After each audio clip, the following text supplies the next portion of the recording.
Channel subscribe ചെയ്ത് കാണണേ. നബിയുടെ കുഞ്ഞിൻ്റെ നൂലുകെട്ടിന് ജലജ പോയതിന് ശേഷം ഗോവിന്ദനെയും കനകയും ഓരോന്നിങ്ങനെ പറഞ്ഞുകൊണ്ടിരിക്കുകയാണ്. പക്ഷേ അവർക്ക് എന്താണെന്ന കാര്യം മനസ്സിലാവില്ല. പക്ഷേ ജലജ ഉദ്ദേശിക്കുന്നത് ആദർശനൊരു കുഞ്ഞ് ഉണ്ട് എന്നുള്ള കാര്യം അറിയിക്കാൻ വേണ്ടിയാണ്. ഇതെല്ലാം കേട്ട് സഹിയിടുമ്പോൾ നയന പറയുന്നുണ്ടായിരുന്നു, ഇവിടെ വന്നിരുന്ന് വായി തോന്നിയതെല്ലാം വിളിച്ച് പറയുന്നുണ്ടെങ്കിൽ എനിക്ക് ചില കാര്യങ്ങൾ പറയാനുണ്ട്. ഒരു മോഷണ കേസാണ് എനിക്ക് പറയാനുള്ളത്. എൻ്റെ തക്കതായ തെളിവുണ്ട്, അല്ലാതെ ഞാൻ വെറുതെ പറയുന്നതല്ല എന്നിങ്ങനെ പറയുമ്പോൾ വേണി നയനെ എടുത്ത് ചോദിക്കുകയാണ്, എന്താ മോളെ മോഷണം, അതെന്താന്നിങ്ങനെ ചോദിക്കുകയാണ്. അപ്പോൾ നയനെ പറയണേ, അങ്ങനെ ഒരു കഥയുണ്ട്, മോഷണ കഥ എന്നിങ്ങനെ. അപ്പോൾ ജലജയുടെ മുഖത്ത് നോക്കിയാണ് പറയുന്നത്. അപ്പോൾ ജലജയുടെ വായടയാണ് ഇത് കേൾക്കുമ്പോൾ. എന്നിട്ട് നയന പറയുന്നുണ്ടായിരുന്നു, ഞാൻ എന്തെങ്കിലും പറയുന്നുണ്ടെങ്കിൽ അതിന് തക്കതായ തെളിവുകളുണ്ടായിരിക്കും, അല്ലാതെ ഞാൻ വെറുതെ വിളിച്ച് പറയത്തില്ല എന്ന്. അപ്പോൾ ജലജ പറയുകയാണ്, എൻ്റെ വായടിക്കാൻ വേണ്ടി ഇവൾ വല്ലതും വിളിച്ച് പറയുന്നതാണ്, അല്ലാതെ ഞാൻ ആരെയും ഒന്നും ചെയ്തിട്ടില്ല എന്ന് ജലജയും പറയുന്നുണ്ടായിരുന്നേ. അപ്പോൾ ദേവേനി ജലജയുടെ അടുത്ത് പറയാണ്, നയന പറഞ്ഞിട്ട് പോയത് കേട്ടല്ലോ, അവൾ എന്തെങ്കിലും പറഞ്ഞിട്ടുണ്ടെങ്കിൽ അതിന് തക്കതായ തെളിവും അവളെ കയ്യിൽ കാണും. നീ എന്തെങ്കിലും ചെയ്ത് കൂട്ടിയത് അവളെ കയ്യിൽ കാണും, അതുകൊണ്ട് ഒന്നും മിണ്ടാതെ ഇരിക്കുന്നതാണ് നിനക്ക് നല്ലതെന്ന് ദേവേനി ജലജയുടെ അടുത്ത് പറയുന്നുണ്ടായിരുന്നേ. ജലജ പറയുകയാണ്, ഞാനൊന്നും ചെയ്തിട്ടില്ല, എൻ്റെ വായടയ്ക്കാൻ വേണ്ടി അവൾ വന്നിട്ടൊന്നും വിളിച്ച് പറയുന്നതാണ് എന്നിങ്ങനെ പറയണേ. അപ്പോൾ ഗോവിന്ദൻ പറയുകയാണ്, അങ്ങനെ മോൾ വെറുതെ ഒന്നും ഒരു കാര്യവും പറയത്തില്ല, അവൾ കാര്യം ഉണ്ടായിട്ട് തന്നെയാണ് അവൾ പറഞ്ഞതെന്നിങ്ങനെ ഗോവിന്ദനും പറയുന്നുണ്ടായിരുന്നേ. അപ്പോൾ ജലജയാണെങ്കിൽ ഗോവിന്ദൻ്റെ മുഖത്ത് നോക്കിയിട്ട് മനസ്സിൽ വിചാരിക്കുകയാണ്, നിങ്ങളുടെ മോൾക്ക് ഒന്നാം തരം പണി കിട്ടിയിട്ടുണ്ട്, അതുകൊണ്ട് അത് പുറത്താക്കാതിരിക്കാനാണ് മോൾ ഇങ്ങനെ നടക്കുന്നത്, നിങ്ങൾ അറിഞ്ഞിട്ടില്ലല്ലോ എന്നിങ്ങനെ മനസ്സിൽ ഓർക്കുകയാണ്. അതിനുശേഷം പിന്നീട് അബിയും നവിയാണ് കാണിക്കുന്ന മുത്തശ്ശി കൊടുത്ത സ്വർണ്ണമൊക്കെ അബി നവിക്ക് കൊടുക്കുന്നുണ്ടായിരുന്നേ. നവ്യ അബിയുടെ അടുത്ത് ചോദിക്കുകയാണ്, ഇതെന്താടാന്ന് ഭയങ്കര സന്തോഷത്തിലാണ് ചോദിക്കുന്നത്. എന്നിട്ട് നവ്യ ആ സ്വർണ്ണമൊക്കെ തുറന്ന് നോക്കുന്നുണ്ടായിരുന്നു. ഇതൊക്കെ കാണുമ്പോൾ നവ്യയ്ക്ക് ഒരുപാട് സന്തോഷമാവണം. എന്നിട്ട് അബി നവ്യയുടെ അടുത്ത് പറയുന്നുണ്ടായിരുന്നു, ഇതൊക്കെ മുത്തശ്ശി തന്നാണ്, ഇത് അണിഞ്ഞു വേണം നീ വീട്ടിലേക്ക് വരാനുള്ളത് എന്ന് മുത്തശ്ശി പറഞ്ഞു എന്ന്. സ്വർണം കാണുമ്പോഴേ അല്ലെങ്കിൽ നവ്യയ്ക്ക് ഒരു ആർത്തിയുണ്ട്. അപ്പോൾ സ്വർണം കാണുമ്പോൾ നവ്യയ്ക്ക് ഒരുപാട് സന്തോഷമാവുകയാണ്. നവ്യ പറയുന്നുണ്ടായിരുന്നു, ഇങ്ങനെ ഒരു മുത്തശ്ശിമാരെല്ലാവർക്കും ഉണ്ടായിരുന്നെങ്കിൽ എന്ത് ബാക്കിയായിരുന്നെങ്കിൽ എന്ന് പറഞ്ഞ് നവ്യയ്ക്ക് ഒരുപാട് സന്തോഷമാകണേ. അപ്പോൾ അബി പറയുന്നുണ്ടായിരുന്നു, സ്വർണം കണ്ടാലേ നിൻ്റെ മുഖത്ത് ഇത്രയും സന്തോഷം വരുള്ളൂ എന്നുള്ള കാര്യം എനിക്കറിയാമായിരുന്നു. അപ്പോൾ നവ്യ പറയുന്നുണ്ടായിരുന്നു, ഈ ലോകത്തിലെ എല്ലാ പെൺപിള്ളേരും അങ്ങനെ തന്നെയാണ്, സ്വർണം കാണുമ്പോൾ അവർക്ക് ഒരുപാട് സന്തോഷം, അവർക്ക് സ്വർണ്ണം എന്ന് പറയുന്നത് ഭയങ്കര ഒരു ഇഷ്ടമുള്ള കാര്യം തന്നെയാണ് എന്ന് ചോദിക്കുന്നുണ്ടായിരുന്നു. എന്നിട്ട് നിൻ്റെ അനിയത്തിക്ക് എന്താ ഈ സ്വഭാവമൊന്നും ഇല്ലാത്തതെന്ന്. അപ്പോൾ നവ്യ പറയുന്നുണ്ടായിരുന്നു, ഓ അവളൊരു പഴഞ്ചനല്ലേ, അവൾക്ക് ഇതിനെക്കുറിച്ചൊന്നും ഒരു വലിയ ബോധമൊന്നും ഇല്ല എന്ന്. അവൾ അതുകൊണ്ടല്ലേ അവളുടെ ഭർത്താവ് ഇത്രയും വലിയ തെറ്റ് ചെയ്തിട്ട് അവളൊന്നും അറിയാത്തതുപോലെ അതിനെയും മൂടി വെച്ച് നടക്കുന്നതെന്ന്. അനിയുടെ സ്ഥാനത്ത് ഞാനായിരുന്നെങ്കിൽ ഇങ്ങനെയൊന്നും നടക്കത്തില്ലായിരുന്നു എന്നിങ്ങനെ പറയുമ്പോൾ അഭി ചോദിക്കുന്നുണ്ടായിരുന്നു, ആദർശേട്ടൻ്റെ സ്ഥാനത്ത് ഞാനായിരുന്നെങ്കിൽ നീ എങ്ങനെ കാണുമായിരുന്നു എന്ന്.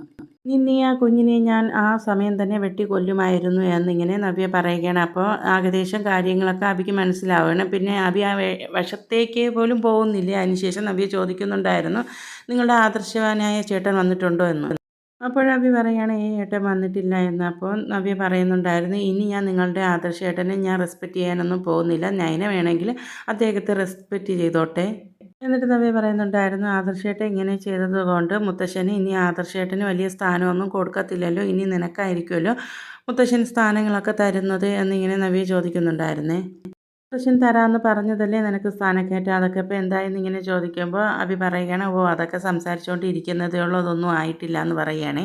അഭി പറയുന്നുണ്ടായിരുന്നു, ആദർശേട്ടൻ ഇത്രയും വലിയ തെറ്റ് ചെയ്തിട്ട് മുത്തശ്ശൻ ആദർശേട്ടനെ ചേർത്ത് പിടിക്കുകയാണ് ചെയ്യുന്നത്, ആദർശേട്ടൻ ഇതുവരേക്കും ഒരു സ്ഥാനമാറ്റവും നടത്തിയിട്ടില്ല എന്ന്. അപ്പോൾ നവ്യ പറയണേ, അതൊക്കെ അവരെന്തെങ്കിലുമൊക്കെ ചെയ്തിട്ട് പോട്ടെ, നമുക്ക് തന്നില്ലെങ്കിലും കുഴപ്പമില്ല, ഉള്ളത് കൊണ്ട് നമുക്കിതുപോലെ ജീവിക്കാമെന്ന്. ഒരുപാടുണ്ടായിട്ട് എന്ത് ചെയ്യാനാ, ഇതുപോലത്തെ മനസ്സമാധാനക്കേടുണ്ടാവാനല്ലേ അതിനെയും കാര്യം ഇങ്ങനെ ജീവിക്കാമെന്നിങ്ങനെ പറയുകയാണ്. അത് ഒന്നും അഭിക്ക് ഇഷ്ടമാവുന്നില്ലേ നവ്യ ഇങ്ങനെ പറയുന്നത്. പിന്നീട് നന്ദുവിൻ്റെ ട്രെയിനിങ് ക്യാമ്പാണ് കാണിക്കുന്നത്. നന്ദുവും തുഷാരയും കൂടി ട്രെയിനിങ് ഒക്കെ ചെയ്തുകൊണ്ടിരിക്കുമ്പോൾ അവിടേക്ക് ട്രെയിനർ ഒടിഞ്ഞ കയ്യിൽ പ്ലാസ്റ്ററൊക്കെ ഇട്ട് അങ്ങോട്ട് വരുന്നുണ്ടായിരുന്നേ ട്രെയിനിങ് ക്യാമ്പിലേക്ക്. നന്ദുവിനും തുഷാരയ്ക്ക് ട്രെയിനറെ കാണുമ്പോൾ തന്നെ ചിരി വരെയാണ്. അപ്പോൾ നന്ദു ചോദിക്കുന്നുണ്ടായിരുന്നു, എന്ത് പറ്റിയതാ സാറേ എന്ന്. അപ്പോൾ ട്രെയിനർ പറയണം, ഓ അത് ബൈക്കിൽ നിന്നൊന്ന് വീഴുന്നതാണ്. അപ്പോൾ തുഷാരയുടെ മുഖത്തൊരു ചിരി വരികയാണ്. അപ്പോൾ ട്രെയിനർ ചോദിക്കുകയാണ്, എന്താ നിൻ്റെ മുഖത്തൊരു ചിരി, ഇങ്ങനെ അധ്യാപകന്മാരോ ആരെങ്കിലും വിഴുന്നെന്ന് അറിയുമ്പോൾ നിൻ്റെ മുഖത്ത് ചിരിയാണോ വരേണ്ടത് എന്നിങ്ങനെ തുഷാര എടുത്ത് ചോദിക്കുകയാണ് ട്രെയിനർ. അപ്പോൾ തുഷാര പറയുന്നുണ്ടായിരുന്നു, ഇല്ല സാറേ ഞാൻ അങ്ങനെയല്ല ചിരിച്ചതെന്ന്. എന്നിട്ട് വീണ്ടും എപ്പോഴത്തെയും പോലെ തന്നെ നന്ദുവിന് വീണ്ടും എക്സസൈസൊക്കെ ഒരുപാട് കൊടുക്കുകയാണ്. അപ്പോൾ നന്ദുവിൻ്റെ ഇങ്ങനെ ചെയ്യാൻ പറഞ്ഞിട്ട് ട്രെയിനർ മനസ്സിൽ ഓർക്കുകയാണ്, നിനക്കുള്ള പണി വരുന്നതേ ഉള്ളൂ എടി, ഇതൊന്നും ഒന്നും അല്ല എന്നിങ്ങനെ മനസ്സിൽ ട്രെയിനർ ഓർക്കുകയാണ്. പിന്നീട് ഗോവിന്ദനെയാണ് കാണിക്കുന്നത്. ഗോവിന്ദൻ ദേവയാനിയുടെ അടുത്ത് പറയുന്നുണ്ടായിരുന്നു, അബി കൂടി മാറിയപ്പോൾ ഞങ്ങൾക്ക് ഒരുപാട് സന്തോഷമായി. വിവാഹശേഷം ഇങ്ങനെ ഇതുപോലെ സങ്കടപ്പെട്ട അച്ഛനും അമ്മയും ലോകത്ത് കാണില്ല. ഇപ്പോൾ അതിനേക്കാളും ഏറെ ഞങ്ങൾ സന്തോഷിക്കുകയാണ്. ജലജയാണെങ്കിൽ വായി തോന്നി ഓരോന്നും ഇങ്ങനെ വിളിച്ച് പറയുകയാണ്. അപ്പോൾ അബിയാണെങ്കിലും പറയുകയായിരുന്നു, അമ്മ ഒന്നും മിണ്ടായിരിക്കും, നല്ല കാര്യങ്ങൾ സംസാരിക്കുമെന്ന് ഇങ്ങനെ പറയണം. അതിനുശേഷം ഗോവിന്ദനാണെങ്കിലും പറയുന്നുണ്ടായിരുന്നു, അബി കല്യാണം കഴിഞ്ഞതിന് ശേഷം ഇങ്ങനെ നല്ല രീതിയിൽ മാറിയതിൽ വളരെയധികം സന്തോഷമുണ്ടെന്ന് ഇങ്ങനെ പറയുമ്പോൾ ജലജ പറയുന്നുണ്ടായിരുന്നു, ആ ഒരാൾ മാറിയപ്പോൾ മറ്റൊരാളും മോശമായി പോയി എന്നിങ്ങനെ പറയുകയാണേ. ഒന്നും തൊടാതെ വീണ്ടും ജലജ ഓരോന്നിങ്ങനെ പറഞ്ഞുകൊണ്ടിരിക്കുകയാണ്. അപ്പോൾ ദേവയാനിക്ക് ദേഷ്യം വരികയാണ്. ദേവയാനി പറയുന്നുണ്ടായിരുന്നു, മര്യാദയ്ക്കിരിക്ക്, അങ്ങനെ ആദർശമില്ല തെറ്റും ചെയ്തിട്ടുണ്ടെങ്കിൽ നയനയ്ക്കില്ലാത്ത സങ്കടം മറ്റാർക്കും വേണ്ട. ഇതെല്ലാം കേട്ടുകൊണ്ട് നയനയും കനകയും അവിടേക്ക് വരുന്നുണ്ടായിരുന്നു. നയന പറയുന്നുണ്ടായിരുന്നു, നമ്മൾ നവ്യേച്ചിയെ വിളിക്കാനാണ് വന്നത്, അല്ലാതെ മറ്റ് സംസാരങ്ങൾ സംസാരിക്കാനല്ല എന്ന്. അതുകൊണ്ട് വേണ്ടാത്ത കാര്യങ്ങളൊന്നും സംസാരിക്കേണ്ടെന്ന് നയന പറയണം. അപ്പോൾ ജാനകി പറയാണ്, എന്നാൽ പിന്നെ ഞാൻ വേണ്ട കാര്യങ്ങളെല്ലാം ഞാൻ പറയാമെന്ന് പറഞ്ഞ് ജാനകി അങ്ങ് തുടങ്ങിയാണ്. നന്ദു ട്രെയിനിങ് ക്യാമ്പിൽ പോയപ്പോഴാണ് ഒരു സമാധാനം, എന്ന് നന്ദു അനിയെ വിളിക്കുകയൊന്നും ചെയ്യത്തില്ലല്ലോ എന്ന് വിചാരിച്ചിരിക്കുമ്പോഴാണ് നന്ദു അനിയെ ഫോണിൽ വിളിക്കുന്നതെന്ന്. അതിൻ്റെ പേരിൽ എന്നും അനാമിക പരാതി പറയാറുണ്ടായിരുന്നു എന്ന് ജാനകി പറയുകയായിരുന്നു. അപ്പോൾ കനക പറയുന്നുണ്ടായിരുന്നു, അതിന് എൻ്റെ മോളെ മാത്രം കുറ്റം പറഞ്ഞിട്ട് കാര്യമില്ല. ഞാനൊരു ദിവസം ടൗണിൽ പോയ സമയത്ത് നിങ്ങളുടെ മരുമകൾ ഒരാണിൻ്റെ ബൈക്കിൻ്റെ പുറകിലിരുന്ന് പോകുന്നത് ഞാൻ കണ്ടു എന്നിങ്ങനെ പറയുമ്പോൾ ജാനകി പറയുകയാണ്, ഇന്നത്തെ കാലത്ത് ഒരാണിൻ്റെ പുറകെ ബൈക്കിലിരുന്ന് പോയെന്ന് പറയുന്നത് അതൊരു വലിയ കുറ്റമൊന്നും അല്ല, ഇന്ന് സ്വാഭാവികമായിട്ട് എല്ലായിടത്തും നടക്കുന്നത് തന്നെയാണ് എന്ന്.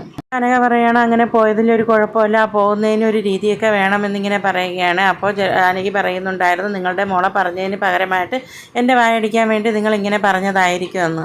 ആയിരുന്നാലും കനകയുടെ അടുത്ത് പറയുന്നുണ്ടായിരുന്നു, അനാമികയെ കുറ്റം പറഞ്ഞിട്ട് കാര്യമില്ല, അനിയാണെങ്കിൽ നന്ദുവിൻ്റെ പുറകെ നടക്കുന്നതല്ലേ, അതുകൊണ്ടുള്ള ദേഷ്യത്തിലായിരിക്കും അനാമിക ഇങ്ങനെയൊക്കെ ചെയ്യുന്നതെന്ന്, അല്ലാതെ വേറെ ഒന്നും അല്ല എന്നിങ്ങനെ പറയുമ്പോൾ ജാനകി സമ്മതിക്കുകയാണേ.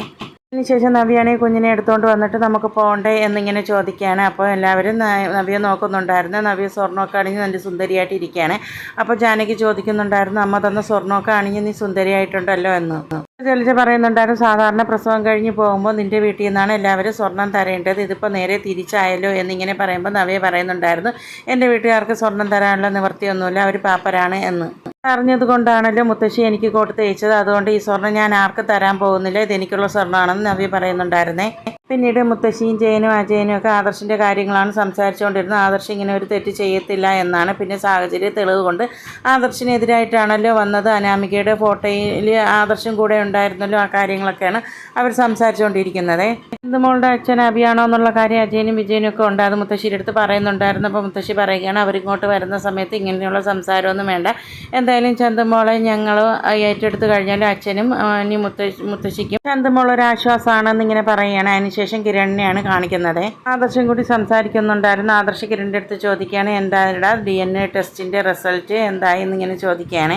കിരൺ പറയുകയാണ്, നീയല്ല ചന്തുമോളുടെ അച്ഛൻ എന്നിങ്ങനെ പറയുമ്പോൾ ആദർശ് പറയുകയാണ്, അത് അത്ഭുതമൊന്നുമല്ല, ഞാനല്ല എന്ന് എനിക്കറിയാം, അബിയാണോ ചന്തുമോളുടെ അച്ഛൻ എന്നിങ്ങനെ ആദർശ് ചോദിക്കുന്നുണ്ടായിരുന്നേ. കിരൺ സമ്മതിക്കുന്നുണ്ടായിരുന്നു, ചന്തുമോളുടെ അച്ഛൻ അബി തന്നെയാണ്, അവനാണ് ഈ ഡ്രാമയൊക്കെ കളിച്ചതെന്ന് ഇങ്ങനെ പറയുന്നുണ്ടായിരുന്നേ. നിൻ്റെ ഫോട്ടോ അനഘയുടെ കൂടെ വെച്ച് ചേർത്ത് വെച്ചത് അബി തന്നെയാണ്, ഈ കളികളൊക്കെ കളിച്ചത് അബി തന്നെയാണ് നിന്നെ നാറ്റിക്കാൻ വേണ്ടി. അപ്പോൾ ആദർശിന് ഭയങ്കര ദേഷ്യമാണ് വരുന്നത്. ആദർശ് പറയുന്നുണ്ടായിരുന്നു, എല്ലാം എൻ്റെ കുരുക്ക് എൻ്റെ തലയിലിട്ടിട്ട് അവൻ ഇപ്പോൾ അവൻ്റെ ഭാര്യയും കുഞ്ഞിനെയും വിളിക്കാൻ പോയിരിക്കുന്നു എന്ന്. ഇന്നത്തോടെ ഞാൻ അവൻ്റെ എല്ലാം ഇതും ഇങ്ങനെ തീർത്ത് കൊടുക്കുമെന്ന് പറഞ്ഞ് ദേഷ്യത്തിലാണ് ആദർശ് നിൽക്കുന്നത്. അപ്പോൾ കിരൺ പറയുന്നുണ്ടായിരുന്നു, നീ അബിനെ എന്ത് വേണമെങ്കിലും ചെയ്തോ, പക്ഷേ നവ്യയുടെ കാര്യം കൂടി നീ ഓർക്കണം, നവ്യ ഒരു കുഞ്ഞിനെയും കൊണ്ടാണ് ഇനി അങ്ങോട്ട് വരാനുള്ളത്, നിനക്ക് യോജിച്ച രീതിയിൽ നിനക്ക് എന്ത് വേണോ ചെയ്യാൻ പറ്റുമോ അതുപോലെ നീ ചെയ്യുമെന്ന് കിരൺ ആദർശിൻ്റെ അടുത്ത് പറയുന്നുണ്ടായിരുന്നേ.